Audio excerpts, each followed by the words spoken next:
सनातन भारत राष्ट्र विजयन्ते तराम। नमस्कार दर्शकों, मैं हूं आपके साथ डी सचान और आप देख रहे हैं जिम्सी आजकल न्यूज। अभी तक का जो भी कुछ आपने देखा, आयुर्वेद, सनातन और वेद, एक अलग अलग क्षेत्रों में देखा। आज एक जो सीमा विवाद मुद्दा जो है, इसमें फिर से अभी पिछले एक दो दिन से ज़्यादा चल रहा है। जैसा कि आप सभी लोग टेलीविज़न, न्यूज़पेपर, सोशल मीडिया, इन सभी जगह पर इस पर काफ़ी बहस हो रही है और बहस होनी भी चाहिए, क्योंकि देश की सुरक्षा और सीमा की बात है। हम सभी जानते हैं कि चाइना दुनिया के एक ऐसा देश है जो किसी भी देश पर अतिक्रमण करता है। बड़े दुर्भाग्य की बात है कि चाइना ने 1962 में ये काम किया। भारत का काफ़ी हिस्सा उसने अतिक्रमण कर लिया उस पर, यानी उस पर अपना कब्जा कर लिया। हम ज़्यादा विस्तार में इस पे नहीं जाएंगे कि कहाँ पर क्या किया, लेकिन आप सभी जानते होंगे कि आज भी चाइना वो अपनी कार्यप्रणाली को किसी भी तरह से उसने कोई सुधार नहीं किया उसमें। वो अपने पड़ोसी देशों के साथ में बहुत ही, एक कह सकते हैं कि क्रूअल्टी के साथ में, एक क्रूरता के साथ व्यवहार करता है। और उसने 2017 हो या इसके पहले भी देखा होगा कि हमारे सैकड़ों जवान ने अपनी जो इसमें वो बलिदान हो गए अपने सीमा सुरक्षा को लेकर के। लेकिन अभी एक हाल ही में जो ये सीमा विवाद में आया, जिसमें दिखाया गया कि हमारे भारत के सैनिक अपनी सुरक्षा के लिए, सीमा सुरक्षा में कितने वो गंभीर हैं, और इस गंभीरता के कारण उन्होंने चाइना की सेना को पीछे हटने पर मजबूर कर दिया। ये वीडियो आपने देखा होगा कि कितनी बहादुरी के साथ में हमारे सैनिक उनसे मुकाबला कर रहे हैं। लेकिन दुर्भाग्य वही ये देखिए कि हमारे देश में, इस पार्लियामेंट में सरकार के साथ खड़े होने के बजाय विपक्ष वो सदन से बाहर चला गया, वॉकआउट कर गया। इस पे बात होनी चाहिए, जरूर होनी चाहिए और करना भी चाहिए। एक विपक्ष का दायित्व होता है कि सरकार से सवाल जवाब करे, लेकिन आप इस तरह से वॉकआउट करके जाना, ये देश के लिए कोई अच्छा संदेश नहीं दे रहे हैं आप। हमने देखा है टीवी में विपक्ष के कई ऐसे, हम नाम नहीं लेना चाहेंगे यहाँ पर, कई नेताओं ने, कि वो अपनी बात तो रखते हैं जब, लेकिन कोई हमारे पूर्व सैनिक अधिकारी जब इस पे कुछ बोलते हैं तो उनकी बात को वो नज़रअंदाज करते हैं और अनसुना करते हैं, और ये कहते हैं कि आप एक विशेष पार्टी के लिए आप बोलते हैं या उनके लिए काम करते हैं। ये बड़े दुर्भाग्य की बात है।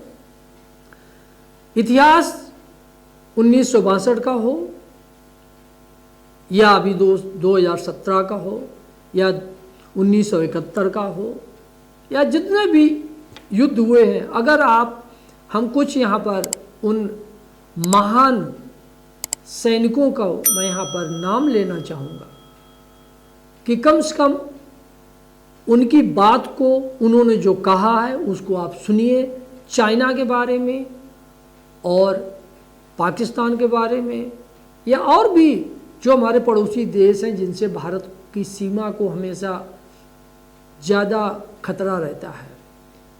सैम मानेकशॉ ने, उनकी मैंने उनका पढ़ा था मैंने उनके बारे में, और उन्होंने इसको लेकर के काफ़ी कुछ बताया था। उन्होंने लिखा है 1962 के बारे में कि हमारी सरकार कितनी गंभीर थी। उन्होंने एक प्रश्न लगाया कि तत्कालीन, उस समय के तत्कालीन सरकार के अंदर उतनी गंभीरता नहीं दिखी, खासकर देश के इस सुरक्षा को लेकर के। उन्होंने उन बात को नहीं माना। जो अधिकारी सरकार के पास आए उन्होंने अपनी बात रखी सीमा को लेकर के कि चाइना हमारे पास में आकर बैठ गया है, लेकिन उनकी बात को नहीं सुनी। हम यहाँ पर किसी के नाम नहीं लेना चाहेंगे, सिर्फ यहाँ पर आज के इस समय को हम बताना चाहेंगे किस तरह से। और एक देश का एक खास वर्ग है वो जो अपने आप को बुद्धिजीवी कहता है, और वो बुद्धिजीवी हमेशा चाइना के साथ खड़ा रहता है। वो भारत के सैनिकों पर एक प्रश्न चिन्ह लगाता है, जबकि दुनिया जानती है कि भारत जैसी सेना किसी और देश के पास नहीं है। हमारी सेना के अंदर वो साहस और वो बौद्धिक क्षमता है, लेकिन इसके बावजूद भी यहाँ का एक खास वर्ग जो अपने आप को बौद्धिक ठेकेदारी कह सकते हैं, बौद्धिक ठेकेदारी ले रखी है, वो कहीं ना कहीं वर्तमान सरकार पर, उस देश के साथ खड़ा हो जाता है जो देश हमारे देश के ऊपर आंखें दिखा रहा है। हम देश को कम से कम उन लोगों के बारे में समझना चाहिए कि ये कौन लोग हैं जो देश के खिलाफ खड़े होते हैं।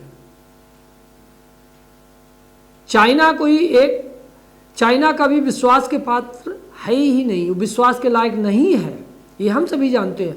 हाँ, जरूर हम कुछ सेना अधिकारियों के, पूर्व सेना अधिकारियों की कुछ जो उन्होंने सुझाव दिए हैं, और वो सुझाव भी बहुत कह सकते हैं कि सभी को वो सुझाव मानने चाहिए, और खासकर उनको जो सरकार में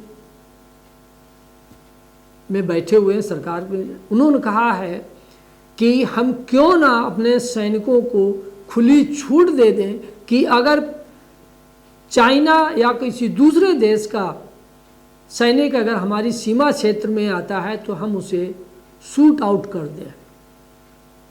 हमारी सेना को थोड़ा एक अनुशासन में रखा गया। हमारी सेना बहुत अनुशासित है, इसके बावजूद भी वो उस अनुशासन को बिगाड़ नहीं रही, उसको तोड़ नहीं रही, उसको ख़त्म नहीं कर रहे। उसी अनुशासन में रहते हुए हमारी सेना उनसे मुकाबला करती है।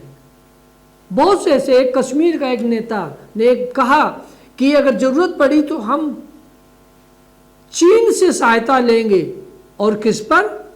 जो 370 धारा 370 जो कश्मीर से ख़त्म हुआ था। फिर भी उस नेता उस पवित्र जगह पे जाकर पार्लियामेंट में बैठते हैं जाकर के, जो कि वहाँ उनकी जगह वहाँ ना हो करके किसी जेल में होनी चाहिए। अगर कोई नेता कहता है कि तिरंगा उठाने वाला कोई नहीं होगा, कंधा देने वाला कोई नहीं होगा, ऐसे नेताओं को एक अच्छी जेल में होनी चाहिए, और वैसी जेल होनी चाहिए जहाँ पर उनको ये लगे कि देश के अगर हम विरोध में अगर बोलेंगे तो देश की राष्ट्रीय चेतना हमें सजा देगी। लेकिन देश की राष्ट्रीय चेतना सजा देगी तो देगी, लेकिन कम से कम देश की कानून तो उनको सजा देना चाहिए। यही एक हमारे देश की बड़ी विडंबना है कि देश द्रोहियों को, देश के खिलाफ बोलने वालों को, और देश के खिलाफ अनर्गल न्यूज में बोलने और लिखने वालों का, एडिटोरियल में जो लिखते हैं, संपादकीय लिखते हैं, जो इस तरह के लिखते हैं, फिर भी देश के पास कोई ऐसा कानून नहीं है कि उनको जेल में डाला जाए, क्योंकि उनके एक लेख से, उनके एक लेखन से देश की जनता के पास जो एक देश की जनता को जो एक संदेश जाता है, वो कहीं न कहीं वो संदेश वो देश के हित में नहीं होता है। तो हम आज इस वक्तव्य को यहीं पर ख़त्म करते हैं, क्योंकि ये एक हम देश के नागरिक होने के नाते आज मुझे इस बात के लिए कहना पड़ा कि देश की सीमा सुरक्षा को लेकर अगर कोई देश इस तरह से अपने क्रियाकलाप करता है तो देश की सरकार उससे लड़ने में सक्षम है, लेकिन विरोधियों से, अपने घर पर जो दुश्मन है उनसे वो कैसे लड़े, ये देश को तय करना है, देश को सोचना है। जय भारत माँ, जय भारत माँ। धन्यवाद।